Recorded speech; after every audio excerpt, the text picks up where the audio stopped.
Hey friends! And for those of you who are new here, welcome to my channel where I grace ambitious women with all things self-love. When it comes to finding success, what a lot of us usually do is we ask and we look for the things that we need to do. And oftentimes, experts will tell us what they believe that we should start doing because most of the times that's the content that we're looking for. But what if I told you that even if you did take their advice, there are 3 things that would literally keep you stuck if you don't remove them from the things that you're already doing. To be in alignment and to truly start moving with intentionality, it's not only about adding things, but you also need to be mindful of the things that you're doing that aren't serving you and remove them so that you have the capacity for the things that will serve you. So if you're ready to lift the 3 weights that have been holding you back and step into the renewed, weightless version of yourself that's ready to embrace success, keep watching.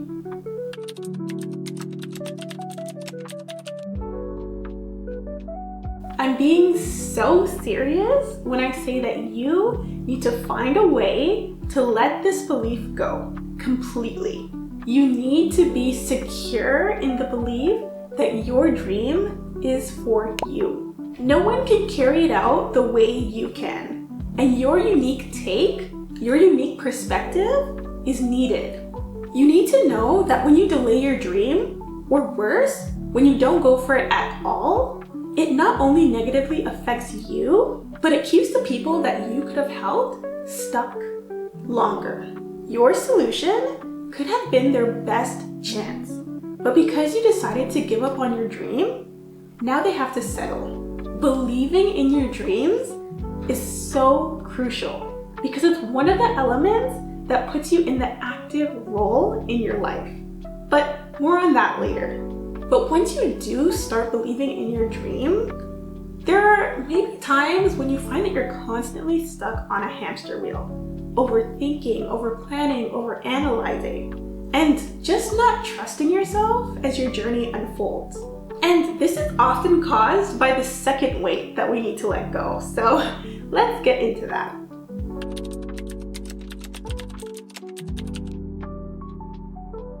So your perfectionist mindset probably stems from one of 3 things.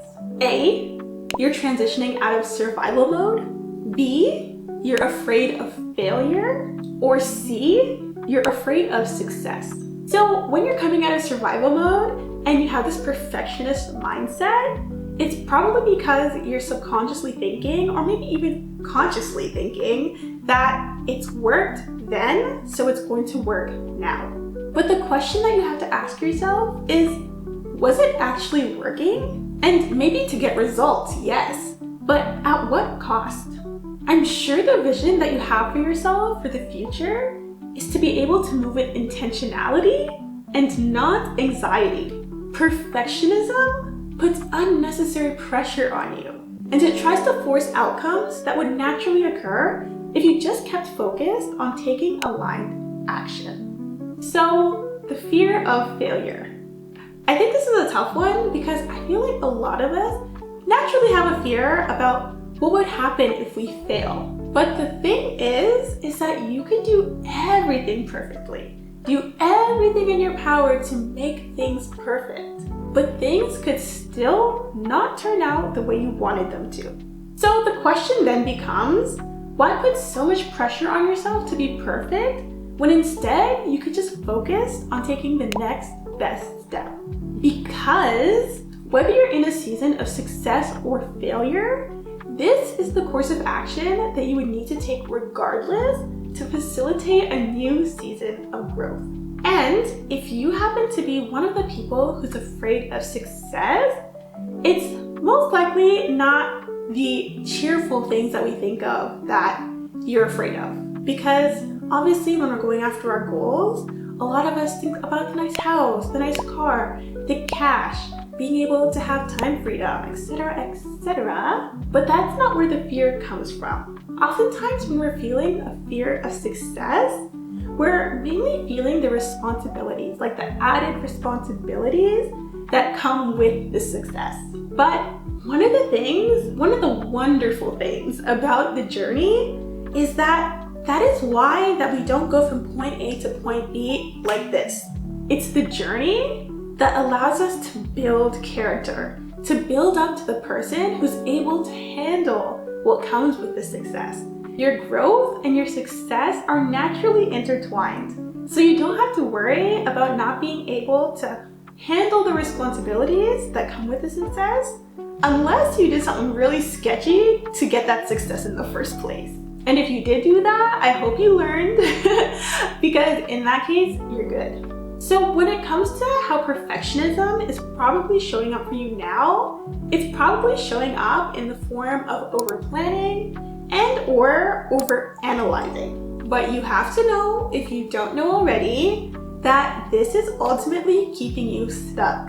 And I think that your subconscious knows this. So if you want to make the active decision to achieve success, you need to keep moving, because that way you're able to collect data and achieve the success that you're looking for. Because if you're moving, it gives you the opportunity to see what works for you and what doesn't. You're learning or you're growing. So ultimately, it's always a win-win situation.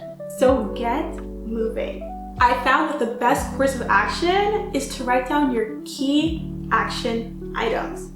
Execute, look at what's working, what can be improved, and then keep executing. This cycle will literally snowball you into success, and it'll feel natural because you're just moving along the way. And don't put pressure on yourself while you're doing this. Just let it naturally flow and just make sure that you're doing the things that you need to do. Success will come naturally with time if you're doing these things. And with that being said, did you happen to notice that I'm keeping the focus on you? Well, that's been completely intentional, because the next thing that's been holding you back is you thinking too much about them. There's a noble way to think about others, but there's a line, and drawing it starts by getting rid of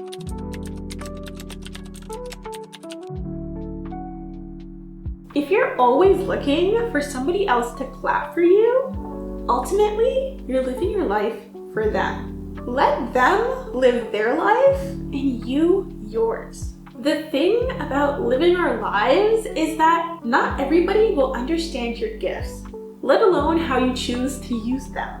But the fact of the matter is that they are yours. They were given to you, and you were given the free will to choose how you're going to serve others by using them. So you may be wondering, what do I do instead? Well, what you do is you focus on trying to seek intrinsic motivation and performing external service. When you find intrinsic motivation, your goals are yours. And when you start executing and seeing results, you will feel that internal fulfillment. You won't be looking at others to clap for you because it was never about pleasing them. It was all about using your gifts to the best of your ability in the way that you see fit. And when you focus on external service, it not only allows you to build meaningful relationships, but it allows you to use your gifts to benefit and help others within your society and those around you with your gifts. And you'll find that when you start using your gifts to help other people, not because you think that's what other people want you to do, but because you do it out of your own motivation, you'll find that the people within your community, whether it's your community of family and friends, or the community you've built by helping people, they'll also want to serve you too. So ultimately, having intrinsic motivation is not a selfish thing. It just puts your heart and your mind in a better place to serve. So if you're looking for a quick way to get started, the first thing you need to ask yourself is, what do I want? What are the gifts that I have? Then ask yourself, who can I best serve? What do they need? And the last question being, how can I best serve them with my knowledge and my gifts? There's a lot of information out there about how to set goals and achieve them. I even have a bunch on my channel if you want to check them out. But now, when you watch those videos, you'll be able to move forward without the weight of hesitation that comes from the 3 things that we covered in this video. As always, if you're looking for a friend on your journey, subscribe because I'm here to help and cheer you on along the way. And with that, I hope to see you in the next one. Bye!